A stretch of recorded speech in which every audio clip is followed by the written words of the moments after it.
এবং সবাই আলোচনা করতেছে বিজেপি জিতেছে এত সিট, ওই সিট, মমতা এত বছর ক্ষমতায় ছিল, ক্ষমতা হারাইছে, এই সেই।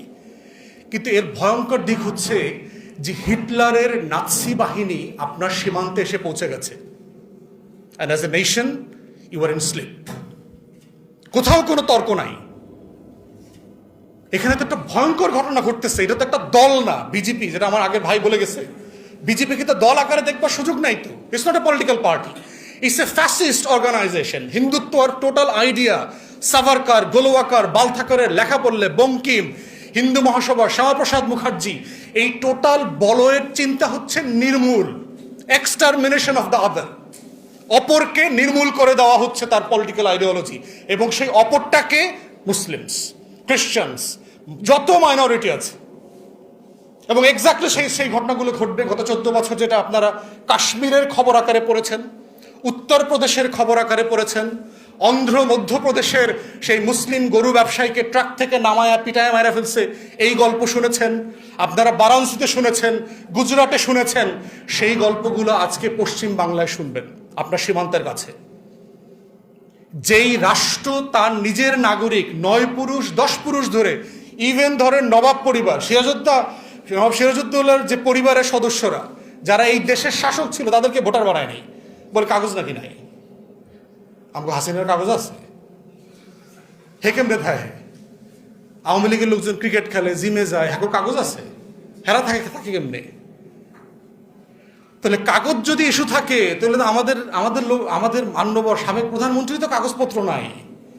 তাহলে কাগজ প্রশ্নে আপনি কেন মুসলমানদেরকে শুধু ভোটারলেস করছেন? কারণ সে আদারকে এই ভারতের অংশ মনে করে না। তার যে অখণ্ড ভারতের আইডিয়া, হিন্দুত্ববাদ, এই হচ্ছে অখণ্ড ভারতের আইডিয়া। হিন্দু মাউন্টে যেটা হিন্দুকুশ মাউন্টেন আছে, সেখান থেকে শুরু করে একদম ইন্ডিয়ান ওশান পর্যন্ত, এর ভিতরে ডানে বামে যা আছে, এর পুরোটা নাকি তাদের একসময় ছিল।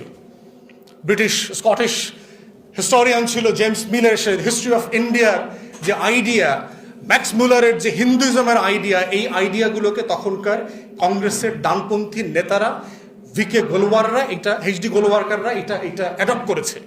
এবং তারা ওই সময়টাতে 1920s এবং 30s হিটলার নাৎসি পার্টি করে জার্মানি এবং ইউরোপে যেই মহোৎসব করছিল খুন খত্তার, তারা সেইটাকে অ্যাডপ্ট করেছে অ্যাজ অ্যান আইডিওলজি।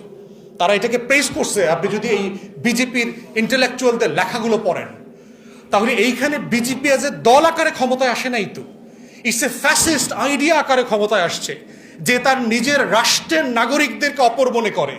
যেভাবে আওয়ামী লীগ গত 17 বছর, আওয়ামী লীগ ছাড়া, শেখ পরিবার ছাড়া এখানে ঈশ্বরের দয়াপ্রাপ্ত, আশীর্বাদপ্রাপ্ত আর কোনো ক্ষমতায় যাবার আর কোনো লোক নাই। আওয়ামী লীগের লোকজন তাই মনে করে যে একমাত্র শেখ পরিবারই হচ্ছে ঈশ্বরের গিভেন প্রতিনিধি এই সোনার বাংলায়, তারা ছাড়া আর কেউ দেশ শাসন করতে পারবে না। বলছে না বিকল্পকে, মনে নাই আপনাদের? কারণ সে তো মনে করে যে শেখ হাসিনার লোকজন তো মনে করে ঈশ্বরের প্রতিনিধি।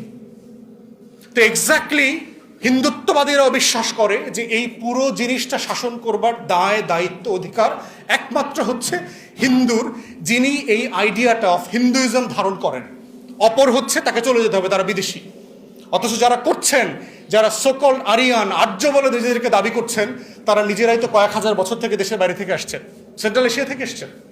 তারা নিজেরাই তো নেটিভ না, কিন্তু ফরেনার বানাচ্ছে হচ্ছে, বিদেশি বানাচ্ছে হচ্ছে মুসলমানদেরকে। তাহলে এই যে একটা বিশাল জায়গা, এবং আজকের এই শাহবাগ শাপলার গণহত্যা এবং কালচারাল ফ্যাসিবাদ, যেটা আমরা গত বছরগুলোতে দেখেছি, এইটা যে একটা বিজেপির এক্সটেনশন আকারে দেখেছি, এইটা এখন সরাসরি হাজির হয়েছে। এটার এক্সটেনশন না।